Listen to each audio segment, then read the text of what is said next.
it's because he's doing so well in his life that he says, listen, I just want to take you out and just talk to you. And so they ended up going out to eat. They sat there for 2 hours. And after the meal was done, the young man starts to pull out his wallet to pay for it. And he's like, and the old man grabs his wrist and he goes, are you really going to rob me of the blessing that I would get paying for your meal by trying to pay for it for yourself? Struck me. I was like, do I do that? He said, think about it. If you're bad at receiving gifts, I guarantee you like to do for other people. I guarantee you like to do for other people. How does it make you feel when you do for other people?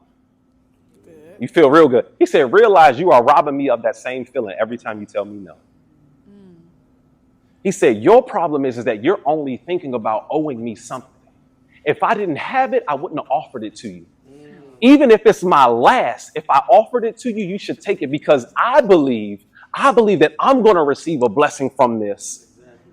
And so what I started to do in my life was, number one, I started to get good at giving, but then I also do like little small tokens of gifts, right? And you can do this if you want to. Like, I'll go into McDonald's and I'll tell them, hey, pay for the car behind me.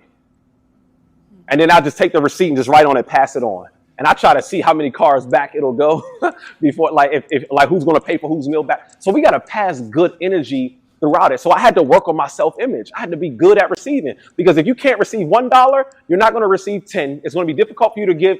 You're not going to get 100. You're not going to get 1,000. You're not going to get 1 million. You're not going to get 10 million. Why? Because you're blocking your blessings. If you can't receive the little things, why would somebody come and give you a truckload of it if you didn't want to take the one? So take it. When someone offers you something, I want you to take it. And here's the last thing that I want you to write down. I told you all, don't undervalue yourself. I undervalued a lot of what I did until someone came to me and they appraised my house. Someone came to me and they appraised my house. When you need to sell your house, you need to go through an appraisal process. When you're ready to buy a house, you got to go through an appraisal process. And what that appraiser does is they're a professional and they can tell you exactly how much it's worth.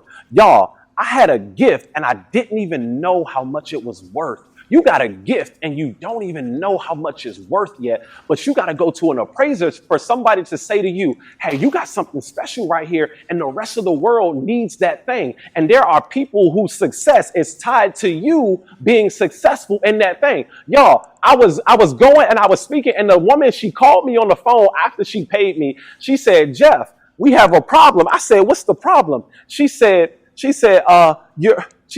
what I just paid you is not congruent to what you just did.